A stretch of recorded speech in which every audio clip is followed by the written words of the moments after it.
To the campaign trail now. Donald Trump is trying to generate enthusiasm and campaign cash as he works crowds in New Hampshire and donors in New York City today.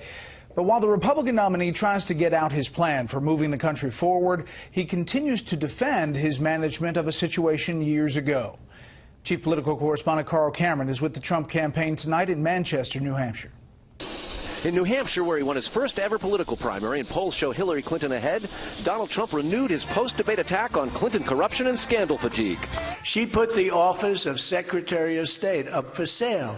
And if she ever got the chance, she'd put the Oval Office up for sale, too.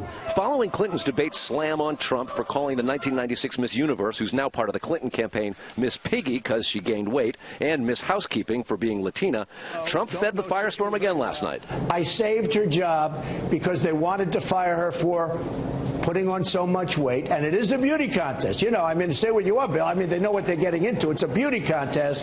Missouri Democratic Senator Claire McCaskill, a Clinton surrogate, fat-shamed Trump, tweeting, quote, "The D women senators have talked and we're concerned about Donald's weight. Campaign stress? We think a public daily weigh-in is called for."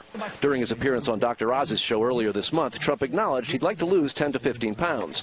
In 2012, Trump wanted to fire women who weren't pretty at his Trump National Golf Club in Rancho Palos Verdes, California, according to employees and court documents obtained by the LA Times. Trump Corporation officials call the allegations meritless. Trump knows he trails among women and minorities in the polls. He was courting Cuban Americans in Miami's Little Havana earlier this week.